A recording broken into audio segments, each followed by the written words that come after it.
Ecclesiastes 6:1. There is an evil which I have seen under the sun, and is common among men. You know, the evil that is seen among all men is called sin. There's only one hope of it, for it. And that's Jesus. Receiving His forgiveness from God by receiving His blood to atone for us is our only hope. That's the only way to get this evil gone and taken care of. Is Jesus. 2 Corinthians 2:8-13. Wherefore I beseech you that you would confirm your love towards Him. You know, he's saying, I beg you, show your love to Him. How do we show our love to Him? By living out the love He gives us to others. By being as He is. By obeying His commands. By following in His will. That's how we confirm your love towards the Lord. For to this end also I did write, that I might know the proof of you, whether you are obedient in all things. You know, that acts of faith. He's talking about, I wrote to see if you had acts of faith. You know, it's our acts of faith. Faith should be working through us. If we have faith in Him, He's going to work through us by our faith to do things. And them things that we do are not what saves us, but they're the things that show that we are saved. They're proof that we follow Him. They're proof of our obedience. If we're being obedient, we are going to be doing something for Him as He leads us. Because He isn't going to lead us to do nothing, but He's going to lead us to do something. And for us to be obedient means we're doing that something, which shows that we're following Him. It's the proof. You know, if we're just standing still, doing nothing, are we being obedient? Most likely not. Because He's going to continually be working through us. Even if we're standing still, we should be growing and growing closer towards Him, because that's proof in itself. Verse 10. To whom you forgive anything, I forgive also. For it I forgave anything, to whom I forgive it. For your sakes forgive I it in the person of Christ. Christ forgives us for everything we did. All we got to do is come to receive that forgiveness. So He's saying, why should we burden somebody down with us not forgiving them? If Christ forgave us, shouldn't we forgive them? How much more wrong did we do Christ than you have us? We wronged Christ so much that He had to die on a cross for us. No matter what they did to us, it wasn't that bad. We didn't have to die on a cross because of what they did for us, to us.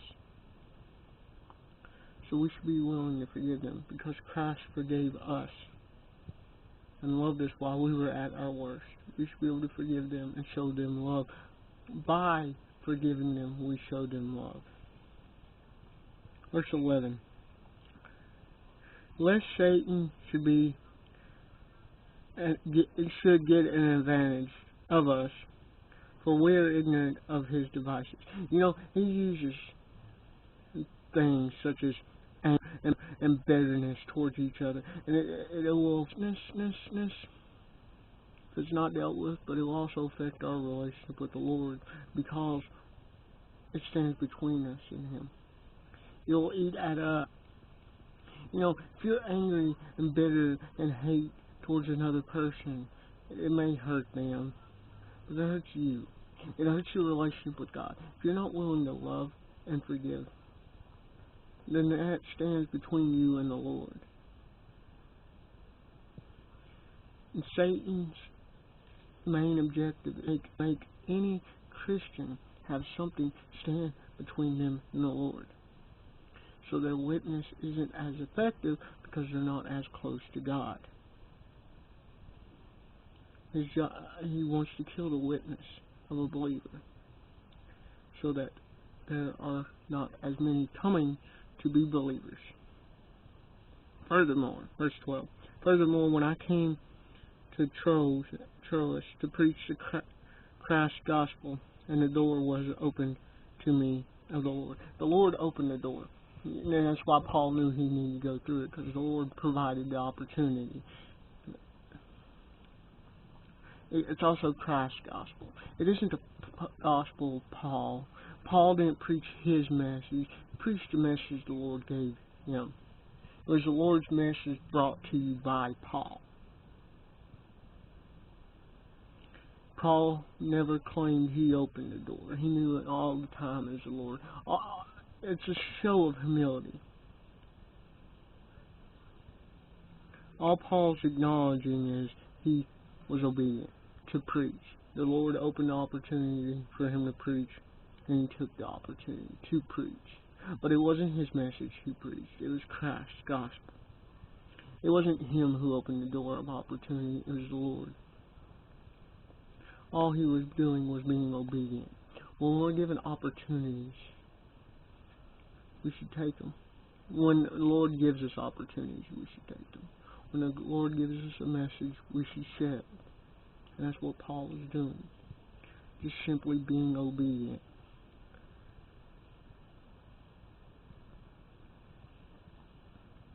I had no rest, verse 13. I had no rest in my spirit, because I found not Titus my brother. But taking my leave of them, I went from there into Macedonia. You know, he was stressed out because he had a close bond with Titus, but he didn't know what happened to him, where he was, how he was doing. So this level of stress was going on in the meantime while he was preaching.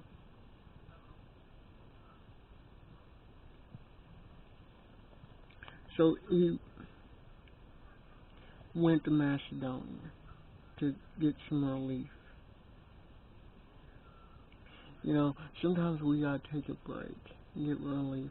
This doesn't mean we take a day off or 2 days off serving the Lord. If we go to take a break and He presents us with opportunity, we're to take that opportunity as it's given. Truly, we never take a day off. But sometimes we have to go find that relief from our stress. Because we're stressed, we're not going to be adequately able to serve Him as we should. Paul knew that it was in the Lord's hands. And Paul trusted the Lord to take care of it while he was going through the door that was open. Look, God also understood that as long as Paul didn't know, Paul was going to be stressed out about Titus's condition. So Paul was allowed by God the opportunity to go find some relief in that. Because Paul knew that if Titus wasn't anymore, that he was with the Lord. Paul just needed to know so he could move on. Sometimes we got to know so we can move on and further serve the Lord. It wasn't to stop Paul from serving the Lord. It was for him to be able to get past it so he could serve the Lord more effectively. And sometimes we got to get past something to serve the Lord more effectively.